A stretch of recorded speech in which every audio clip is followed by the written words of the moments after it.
ಮಳೆಗೆ swimming pool ಆಗಿದೆ silk ಬೋರ್ಡ್ನ ರಸ್ತೆಗಳು. ಮಳೆ ನೀರಲ್ಲಿ ಸಂಚಾರ ಮಾಡೋದಕ್ಕೆ ಸವಾರರು ಹೈರಾಣಾಗಿ ಹೋಗಿದ್ದಾರೆ. ರಸ್ತೆಯಲ್ಲಿ ನೀರು ನಿಂತಿರೋದ್ರಿಂದ ಪ್ರಯಾಣಿಕರು ಪರದಾಟ ಅನುಭವಿಸ್ತಾ ಇದ್ದಾರೆ. ಸ್ವಲ್ಪನೂ ಸರಿ ಹೋಗಿಲ್ಲ ನಿನ್ನೆಯಿಂದನೂ ಪರಿಸ್ಥಿತಿ. ನಿನ್ನೆ ಸಂಜೆ ಮೇಲೆ ಡಿಸಿಎಂ ಡಿ ಕೆ ಶಿವಕುಮಾರ್ ಕೂಡ ಸಿಲ್ಕ್ ಬೋರ್ಡ್ ಜಂಕ್ಷನ್ಗೆ ಭೇಟಿ ಕೊಟ್ಟಿದ್ರು. ಅದಾದ ಮೇಲೂ ಕೂಡ ಸ್ವಲ್ಪ ಆದರೂ ನೀರು ತೆರವಾಗೋ ಕಾರ್ಯಾಚರಣೆ ಆದರೂ ಆದಾಗಿಲ್ಲ, ಅಥವಾ ಮತ್ತೆ ಮಳೆ ಆಗಿರೋದ್ರಿಂದ ಅಗೈನ್ ಅದೇ ಪರಿಸ್ಥಿತಿ ಇದೆಯೋ ಗೊತ್ತಿಲ್ಲ. ಬಸ್ಗಳು ಕಾರುಗಳು ಹೆಂಗೋ ಹೋಗ್ಬೋದು, ಕೆಲವೊಂದ್ಸಲ ಅದು ಕೆಟ್ಟು ನಿಂತೋಗುತ್ತೆ.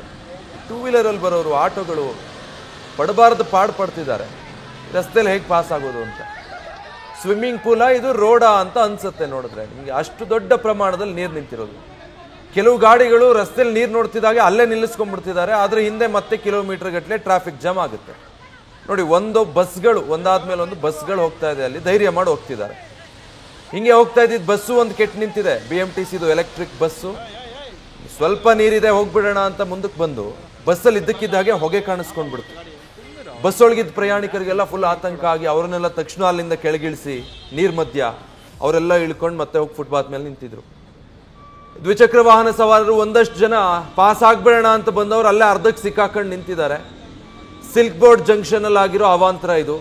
ಮಳೆಯಿಂದ ತಕ್ಷಣಕ್ಕೇನಾದ್ರೂ ಅಲ್ಲಿ ಕ್ರಮ ಕೈಗೊಳ್ಳಬಹುದಾ, ಸಾಧ್ಯತೆ ಇದೆಯಾ, ಏನು ಪರಿಶೀಲಿಸಿದಾರೋ ಇಲ್ವೋ ಗೊತ್ತಿಲ್ಲ. ಯಾಕೆ ಹಂಗೇನಾದ್ರೂ ಯೋಚನೆ ಮಾಡಿದಿದ್ರೆ ಸ್ವಲ್ಪ ಆದ್ರೂ ಅಲ್ಲೇನಾದ್ರೂ ವ್ಯವಸ್ಥೆ ಕಲ್ಪಿಸ್ಕೊಡ್ಬೇಕಾಗಿತ್ತು. ಬಟ್ ಅಂಥದ್ದು ಯಾವುದೂ ಆದಂಗೆ ಕಾಣ್ತಿಲ್ಲ.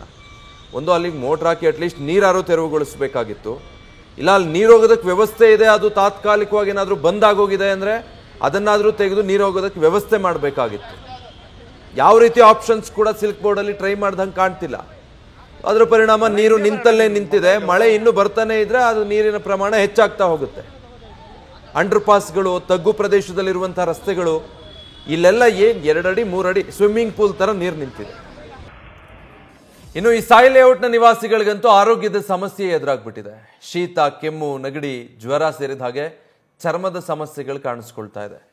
ಸಾಯಿ ಲೇಔಟ್ನ ನಿವಾಸಿಗಳಿಗೆ ತುರ್ತು ಔಷಧಿಗಳನ್ನ ವಿತರಣೆ ಮಾಡೋದಕ್ಕೆ ಈಗ BBMPಯ ಆರೋಗ್ಯ ಸಿಬ್ಬಂದಿ ಮುಂದಾಗಿದ್ದಾರೆ. ಔಷಧಿಗಳನ್ನ ಪೂರೈಕೆ ಮಾಡ್ತಿದ್ದಾರೆ. ರೋಗ ನಿರೋಧಕ ಔಷಧಿ ಸೇರಿದ ಹಾಗೆ ಹಲವು ಔಷಧಿಗಳನ್ನ ಸದ್ಯ BBMPಯ ಈ ಆರೋಗ್ಯ ಸಿಬ್ಬಂದಿ ಮಕ್ಕಳಿಗೆ ಅದರಲ್ಲೂ ವಿಶೇಷವಾಗಿ ಪೂರೈಕೆ ಮಾಡೋದಕ್ಕೆ ಮುಂದಾಗಿದ್ದಾರೆ.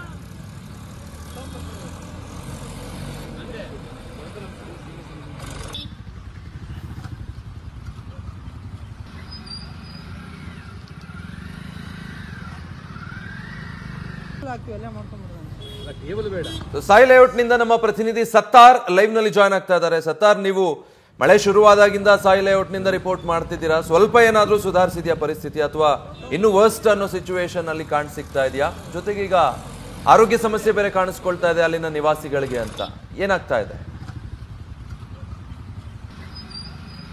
ವಿಜಯ್, ಸದ್ಯಕ್ಕೆ ಇಲ್ಲಿ ಒಂದಿಷ್ಟು ಸುಧಾರಣೆ ಕಾಣ್ತಾ ಇದೆ. ಪ್ರಮುಖವಾಗಿ ಇಲ್ಲಿರುವಂತಹ ನೀರನ್ನು ತೆರವು ಮಾಡುವಂತಹ ಕೆಲಸ ಕೂಡ ಚುರುಕಾಗಿದೆ.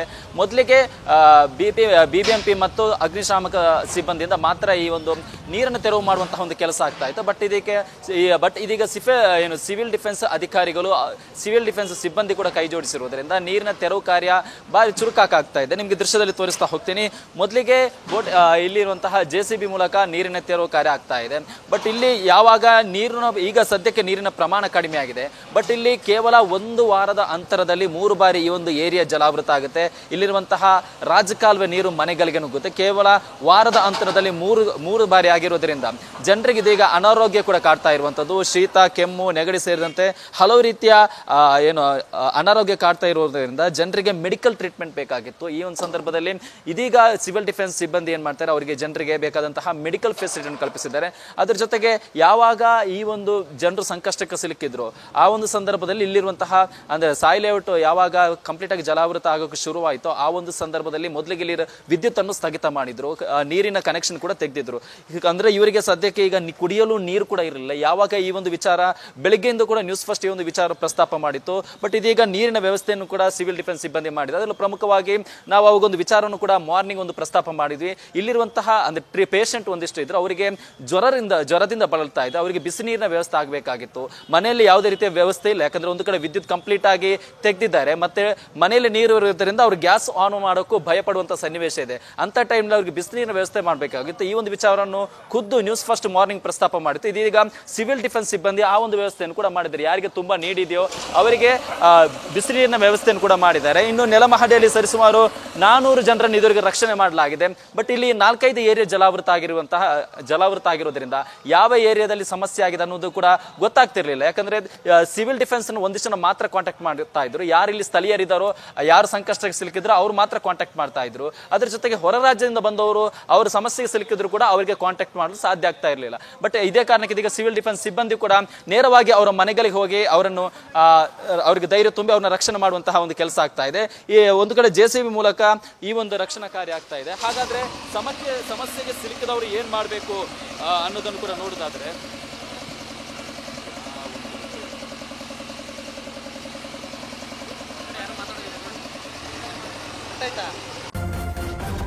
ನ್ಯೂಸ್ ಫಸ್ಟ್ ನಿರ್ಭೀತಿಯಿಂದ ನಿಮ್ಮ ಪರವಾಗಿ.